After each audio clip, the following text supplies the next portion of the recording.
वो हमारा दोस्त है। जो इंडिया का दुश्मन कंट्री है उतना ही हमारा दुश्मन कंट्री है, फॉर एग्ज़ाम्पल चाइना। ऐसा नहीं है। अब वो पुराने ताल्लुकात, पुरानी दोस्तियाँ या पुराने रिश्ते ये नहीं देखे जा रहे हैं।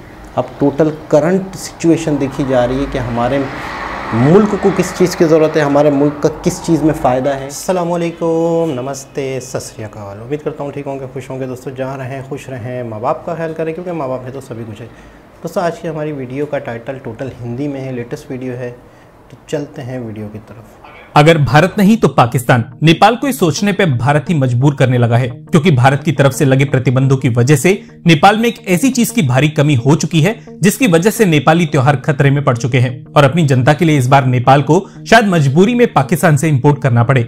मेन खबर पे आगे बढ़ने से पहले आपको ये भी बता दें कि नेपाल ने भारत की तरह ही चाइनीज ऐप टिकटॉक को अपने यहाँ पर बैन कर दिया है और चीन को मिला नेपाल से अब तक का ये काफी बड़ा झटका है। हाल ही में नेपाल ने कुछ ऐसे कदम उठाए हैं जिससे साफ तौर पर जाहिर है कि नेपाल अब किसी एक देश की तरफ ज्यादा झुकने वाला नहीं है और यहाँ एक देश से हमारा मतलब भारत से है। भारत ने एक्सप्लोजिव्स का एक्सपोर्ट नेपाल को बंद किया तो नेपाल ने चीन से इसका इंपोर्ट शुरू कर दिया। भारत से फर्टिलाइजर्स लेने वाले नेपाल ने अब चीन से इसे मंगवाना शुरू कर दिया है और तो और अब भारतीय बसेस को चीनी बसेस रिप्लेस करने लगी हैं। लेकिन अब इस लिस्ट में एक और आइटम शामिल हो चुका है और इस बार चीन नहीं बल्कि नेपाल पाकिस्तान से इसकी सप्लाई चाहता है। ये आइटम है चीनी, जिसके एक्सपोर्ट पर भारत प्रतिबंध लगा चुका है। लेकिन त्योहारों की सीजन में नेपाल को चीनी की सप्लाई की काफी बड़ी जरूरत आ पड़ी है। नेपाल ने साफ तौर पर भारतीय सरकार को चेतावनी दे दी है कि अगर चीनी की सप्लाई भारत नहीं करेगा तो कम कीमतों पे नेपाल पाकिस्तान से इस चीनी को खरीदने के लिए तैयार है। आपको बता दें कि नेपाल को हर साल 2,70,000 टन चीनी की जरूरत पड़ती है, जिसमें से 1 लाख टन चीनी नेपाल भारत से इंपोर्ट करता है। भारत ने चीनी का एक्सपोर्ट बाकी देशों के लिए बंद किया है, लेकिन स्पेशली नेपाल के लिए 25,000 टन चीनी का कोटा सुरक्षित रखा है। लेकिन नेपाली सरकार का कहना है कि भारत इस चीनी को बढ़े हुए दामों पर बेच रहा है और चीनी की क्वालिटी में भी पहले से गिरावट आ चुकी है।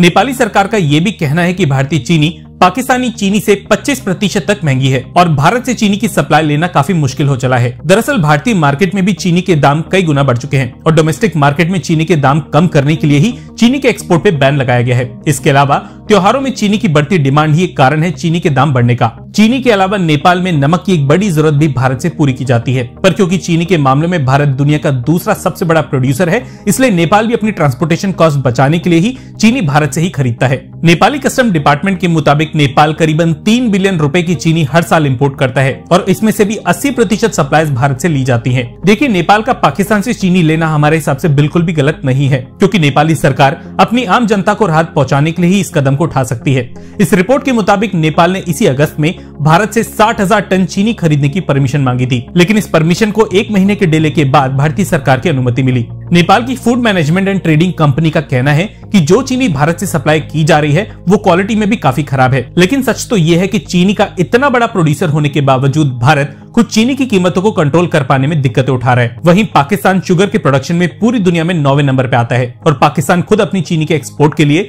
नए ग्राहकों की तलाश में है। दिक्कत ये है कि नेपाल से पाकिस्तान पहुंचने में न केवल कई दिनों का समय चला जाता है, बल्कि ट्रांसपोर्टेशन कॉस्ट भी कई गुना बढ़ जाती है। इसके अलावा पाकिस्तान से चीनी खरीदना मतलब भारत के गुस्से का सामना करना। यही वजह है कि नेपाल अब बुरी तरह फंस चुका है, लेकिन किसी भी हालत में चीनी की सप्लाईज को शुरू करना चाहता है। ये हम आपसे पूछना चाहेंगे कि मजबूरी में अगर नेपाल पाकिस्तान से चीनी इंपोर्ट कर भी लेता है तो क्या आपकी नजर में ये सही है या नहीं? हाँ या ना में अपना जवाब कमेंट सेक्शन में दिए बिना बिल्कुल भी मत जाइएगा और वीडियो को लाइक भी कर दीजिएगा अगर आप हमें यहाँ तक सुन चुके हैं। धन्यवाद, जय हिंद। ओके जी जनाब, बहुत ही ज़बरदस्त खबर है, इन्फॉर्मेशन है एक कि नेपाल वाला मामला जो है। अच्छा, अब बहुत सारे देशों की जो फॉरेन पॉलिसी है, मुझे ऐसा लगता है कि एक साथ ही तब्दील हो रही है।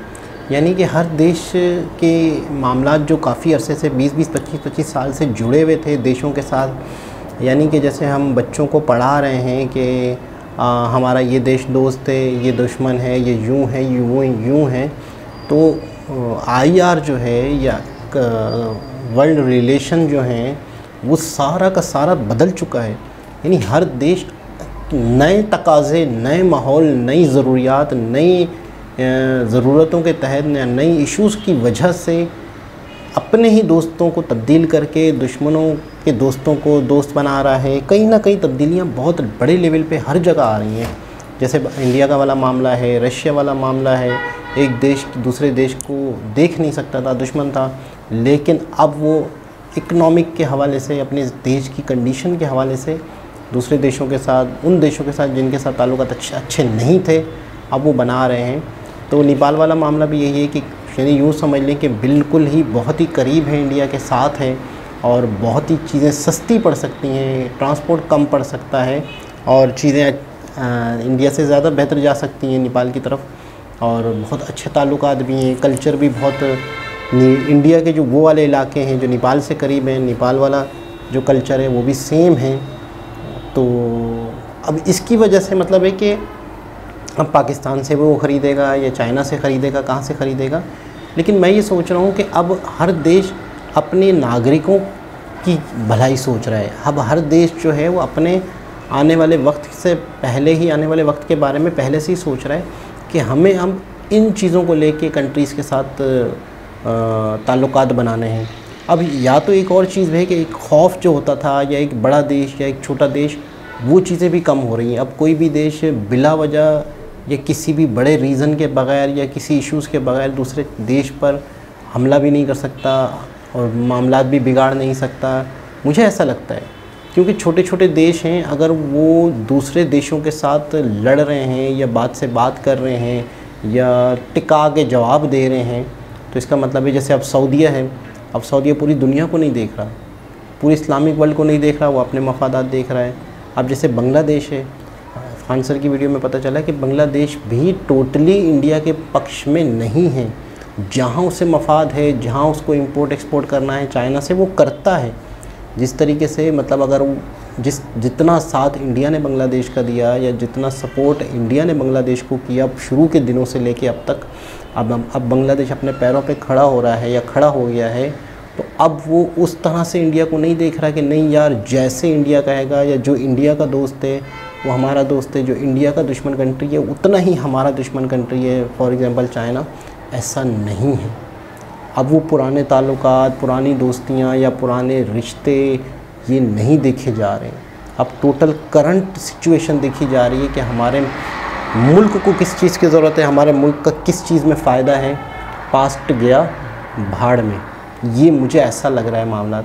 इसी तरह की चीज़ों को देखते हुए मैं कहूँगा कि अगर पाकिस्तान भी होश के नाखून ले, अगर पाकिस्तान भी होश करे, इस वक्त हमारे कंट्री की जितनी बुरी कंडीशन है, हमें भी पुराने सारी रवायतों को, पुराने सारे कल्चर को, जो हमारा माइंड सेट या जो हमारे मामलात किसी भी देश के साथ, ख़ास तौर पर इंडिया के साथ, अब उन चीज़ों को भूल जाना चाहिए। अब आवाम भी पढ़ी लिखी है, अब आवाम भी अपने आने वाली नस्लों के बारे में सोचेगी, आने वाले भविष्य के बारे में सोचेगी कि यार जिस चीज़ से हमारा फ़ायदा है, अगर इंडिया से कोई चीज़ आती है तो इसराइल से तो हमारे यहाँ चीज़ आ रही है ना, यहूदियों की तो चीज़ें आ रही हैं ना, कहीं से भी आ रही हैं, थर्ड डायरेक्ट नहीं आ रही, इनडायरेक्ट आ रही हैं। हम सारी इलेक्ट्रॉनिक चीज़ें दूसरों की यूज़ कर रहे हैं, जिन्हें हम दुश्मन कहते हैं। तो इंडिया से चीज़ें आने में या इंडिया से ताल्लुकात अच्छे बनाने में पड़ोसी होने के नाते क्या हर्ज है? अगर इससे हमारे आने वाली नस्लों का भविष्य अच्छा होता है, इससे हमारी आने वाली नस्लों की ज़िंदगियां बेहतर होती हैं, तो हमें वो कदम उठाने चाहिए।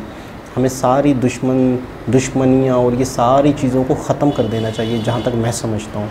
अब ये वक्त आ गया है, अब बहुत बुरी कंडीशन है जब दूसरे देश ताल्लुकात नहीं देख रहे, पुराने ताल्लुकात, पुराने रिश्ते नहीं देख रहे, आने वाला वक्त देख रहे हैं, तो हमें भी इस चीज़ को मेरे ख़्याल में सोचना चाहिए कि हमें आगे क्या करना है।